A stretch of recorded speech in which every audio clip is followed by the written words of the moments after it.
Welcome everyone to a different kind of video. It's Halloween weekend, and so we are looking at some dark, mysterious, and downright creepy Pokemon facts for you guys today. Happy Halloween, let's get into it. But before we get into these creepy, disturbing, shocking, heartbreaking facts, I want to give you guys a present for Halloween.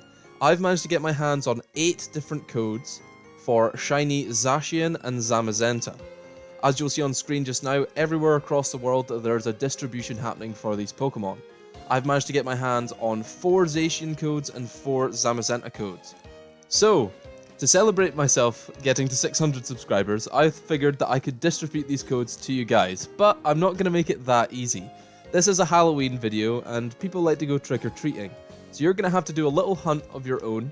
I've hidden all 8 codes within this video. You won't know which one you're getting until you enter it in. I've hidden them kind of throughout the pages, and there'll be one in the description as well. So make sure you have a look there. The first person to watch this, make sure you have a look there. And if you've already got them, you know, if you don't need them, leave them for someone else. Because at the end of the day, these codes are going to be available for another month, so surely someone will get use out of them. And I just want to thank you guys before we get into it. Thank you guys so much for 600 subscribers. And let's get into this really, really creepy and demented video. Thank you. First up, we have a fact that most of you may know, but as a kid watching the series always creeped me out. Our first fact today is that people eat Pokemon.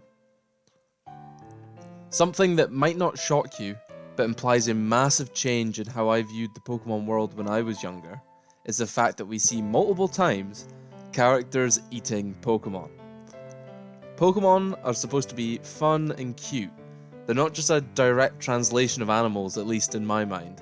Sure, there are fish Pokemon, but to me they can't just be like the fish in the Tesco aisle. Pokemon are powerful, magical creatures. To see them as food on a plate is kind of revolting, and something I'm pretty glad they don't focus on much in the anime and games. One major point in the original Gold and Silver games where this scary fact is alluded to is when we have to rescue Slowpoke from Team Rocket because they're cutting off their tails to sell for profit. Pretty messed up from Team Rocket. I almost forgot they were an evil team. Just because we, the viewers, don't see it anymore doesn't mean it isn't still happening. Would it just be too much for everyone in the Pokemon universe to be a vegetarian?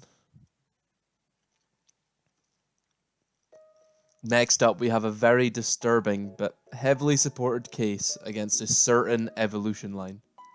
That being the evolution line of Drowsy and Hypno, who like to kidnap young children. Hypno, moreover, likes to hypnotize and put people to sleep so they can feed on their dreams, like a parasitic monster. It is in Pokemon Moon, where the Pokédex reads, "It makes anyone it meets fall asleep, and has a taste of their dreams.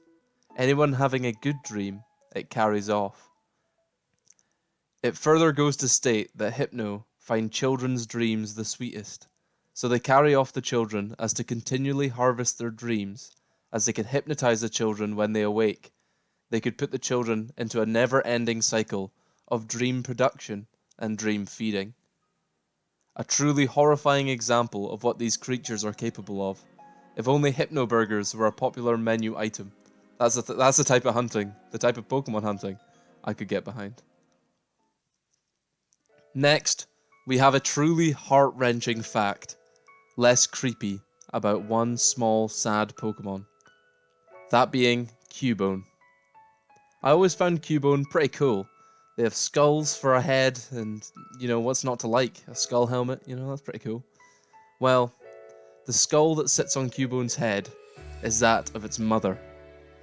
That means, for every Cubone you bred to get that shiny-coloured, sickly green Marowak, you single-handedly caused the genocide of Cubone mothers all across the regions.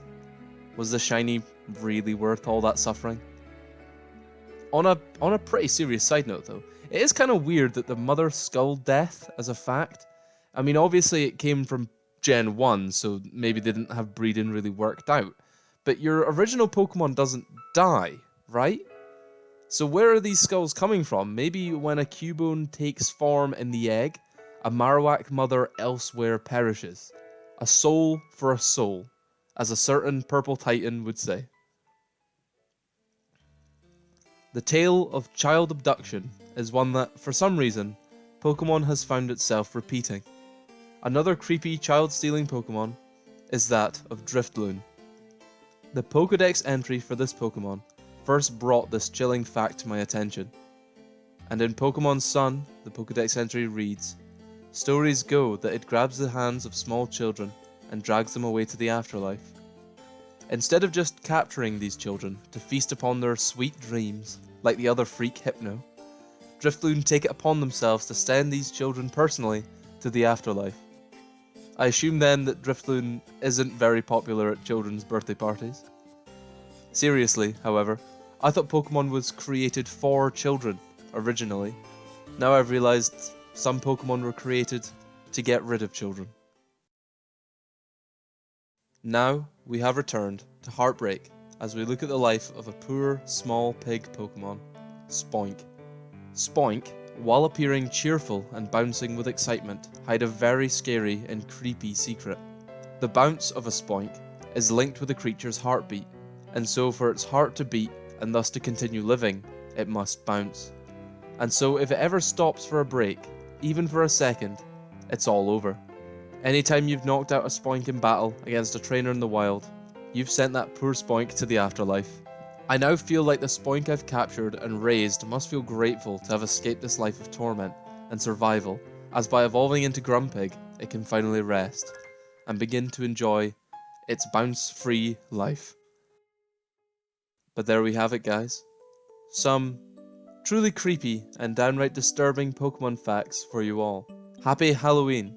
Also, in my last video, I thanked you guys for getting me to 300 subscribers, and since then, we've absolutely skyrocketed to 600, and I can't begin to thank all of you. I've also decided to make some new graphics for the channel, being a new banner and a new channel icon logo.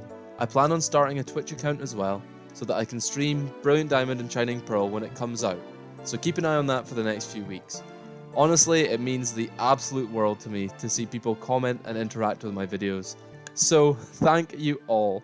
I hope you have a great weekend, and remember, lock your doors, otherwise Hypno might eat your dreams. Stay safe, and I'll see you guys later. Hopefully.